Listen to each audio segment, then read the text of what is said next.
Bonjour à tous, bonjour à vous Laurent Wauquiez. Bonjour. Le responsable de l'opposition que vous êtes soutient-il la journée d'action des policiers? On l'entendait dans le journal à l'instant, les policiers qui vont manifester devant les tribunaux et surtout sous les fenêtres de Christiane Taubira, place Vendôme. Christiane Taubira, la garde des Sceaux. C'est pas seulement le responsable de l'opposition, c'est le maire aussi.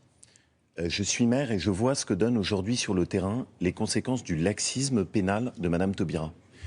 C'est rare que des policiers manifestent. Ils manifestent pas contre les juges. Ils manifestent pas contre la justice, contrairement à ce que le ministre de l'Intérieur a dit.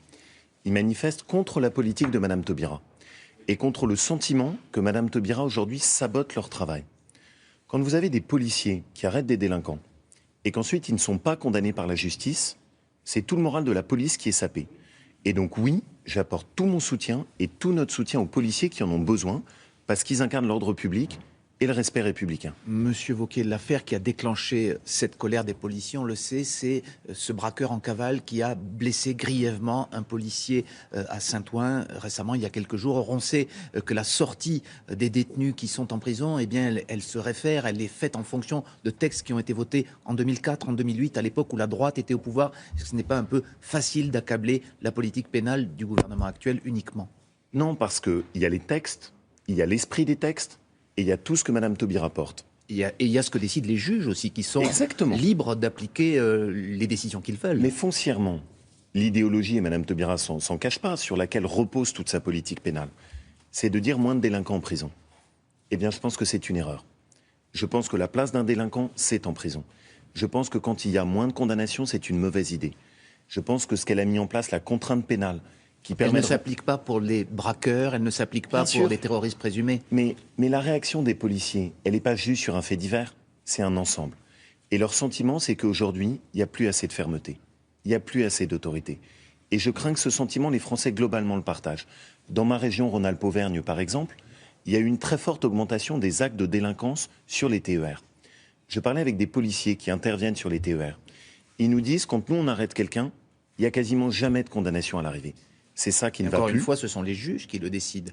La politique pénale, elle est fixée effectivement par le ministère de la Justice, mais ensuite les juges appliquent des textes et elle ne s'est pas, en quelque sorte, allégée depuis l'accession de François Hollande au pouvoir. Pardon, mais tous les textes votés par Madame Taubira et proposés par Madame Taubira ont abouti à un désarmement pénal. Tous.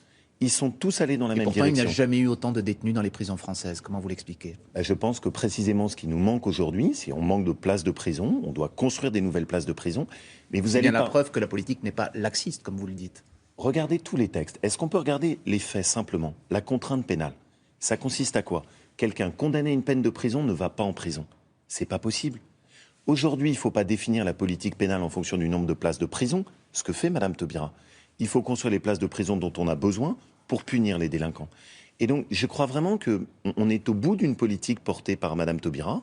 On est à un changement. Il ne faut pas moins de fermeté, il faut plus de fermeté. Est-ce qu'on ne s'en prend pas aussi à Madame Taubira, un petit peu comme on s'en prenait à Monsieur Badinter dans les années 80, un peu comme un symbole? Est-ce que ce n'est pas elle qui systématiquement concentre les attaques de la droite et aussi du Front National? Ce que je pense surtout, et ça c'est vrai, c'est qu'elle est le symbole d'une certaine idéologie consistant à dire il ne faut pas condamner les gens, il ne faut pas emprisonner ceux qui sont dangereux. Moi, je ne suis pas d'accord avec ça. Quand vous avez des individus dangereux, leur place, c'est pas dehors. Et le drame qu'on a connu avec ce policier est là pour nous le rappeler. Dernière question sur cette affaire. Est-ce qu'il n'y a pas quand même un danger? Les policiers manifesteront aussi devant les tribunaux à opposer police et justice. Est-ce que le responsable politique que vous êtes, finalement, ne pointe pas, c'est le ministre de l'Intérieur qui le disait, ce danger de mettre en opposition deux institutions de la République? Je pense au contraire, et tout ce qu'on a dit va dans ce sens, que ce qu'il faut, c'est une justice qui soit ferme quand les policiers travaillent. Et donc on a besoin d'une police et d'une justice qui travaillent ensemble. Mais les policiers, et il ne faut pas s'y tromper, ne manifestent pas contre les juges, ils manifestent contre l'orientation donnée à la justice par Madame Taubira. Leur sentiment, c'est qu'on sabote leur travail, et que quand il n'y a pas de condamnation, ça sape le moral de la police. C'est aussi simple que ça. Dans le dossier Air France, 5 salariés, on l'a appris hier, seront jugés pour violence le 2 décembre prochain. Est-ce que cela vous satisfait finalement? On sait que vous avez attaqué un petit peu les syndicalistes dimanche dernier à l'occasion de ces événements. Je considère que ce n'est pas acceptable ce qui s'est passé.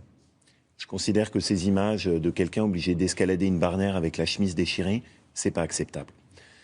Après, ce qu'on voit entre ce qui s'est passé avec ce syndicaliste qui refuse de serrer la main de Hollande, Ça vous choque? Macron qui reçoit un jet de yaourt en guise d'accueil à Lyon, ça exprime quelque chose. Et il y a aujourd'hui pour moi une colère. Et il y a une crainte dans le pays. C'est pas uniquement celle des salariés, c'est les ouvriers qui ont perdu leurs heures supplémentaires, c'est les retraités aussi, qui voient leur pouvoir d'achat qui baisse, c'est globalement la crainte sur l'emploi. Et mon sentiment, c'est que le gouvernement n'a pas pris la mesure et n'écoute pas cette colère et cette Mais inquiétude les du syndicalistes pays. se sentent agressés, y compris par vous, lorsque vous dites finalement qu'ils ne remplissent pas leur rôle. Moi, ce que je considère, c'est que dans une entreprise, ce qui compte, c'est les salariés. Ce qui compte, c'est la croissance de Plus que les l'entreprise. syndicats. Et pour moi, ça compte plus que les syndicats. Quand les syndicats défendent les salariés et défendent l'avenir de l'entreprise, pour moi, ils font leur travail. Quand à l'inverse, ils s'opposent à des changements qui permettent de protéger les salariés et d'assurer l'avenir de l'entreprise, ils ne font pas leur travail. Et donc oui, je le dis, je trouve qu'aujourd'hui, on a en France trop de syndicats qui bloquent l'avenir des entreprises et l'emploi. Une question politique chez les Républicains. Votre parti, c'est apparemment compliqué d'organiser ces fameuses primaires l'an prochain qui vont décider de qui sera le candidat pour l'élection présidentielle. Nicolas Sarkozy a dit que 10 000 bureaux de vote, c'est ce qui est prévu à ce stade. Eh bien, ce serait trop. Une façon de dire que s'il y a trop de gens qui votent, finalement, il a moins de chances d'être désigné. Je crois qu'il faut qu'on soit tous bien au clair. On veut les primaires, parce que c'est un mode démocratique de choix. On veut qu'il y ait le maximum de monde qui participe et on veut que ce soit une grande réussite. Et que les Français, à cette occasion, comme à l'occasion des régionales, puissent exprimer au fond leur envie de changement et le fait de dire on est en colère contre ce qu'a pu faire le gouvernement au cours des dernières années. Donc on veut tous cette réussite. Après, il y a des questions d'organisation qui sont toutes bêtes. Quand vous mettez un bureau de vote, il faut des gens pour le tenir, il faut contrôler les listes, il faut s'assurer qu'il n'y ait pas de triche. Mais il faut que le corps électoral, ce soit tous les Français Bien sûr, Donc, sans aucun doute. Un maximum de bureaux de vote. Vous n'êtes pas sur la ligne de Nicolas Sarkozy sur ce point. Il faut que tout le monde puisse aller voter.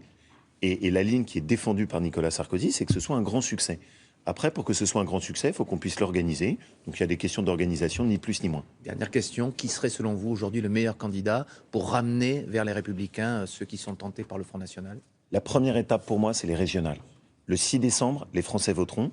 Je suis candidat dans ma région de Rhône-Alpes-Auvergne. C'est l'occasion pour les Français de s'exprimer à la fois sur du gaspillage d'argent qui a eu lieu dans les régions et puis sur ce qui se passe au niveau du gouvernement. C'est le premier moment important, c'est d'abord les régionales. Bon, eh bien, on vous a entendu. Merci beaucoup Laurent Wauquiez, c'est à vous William, très bonne journée. Merci messieurs, à demain. Avec Octobre Rose, nous vivons en ce moment ce mois de mobilisation contre le cancer du sein, vous connaissez. Et vous allez voir que Brigitte Fanny-Cohen va parler d'une avancée. Maintenant, c'est un test qui permet aux médecins de dire s'il faut ou non utiliser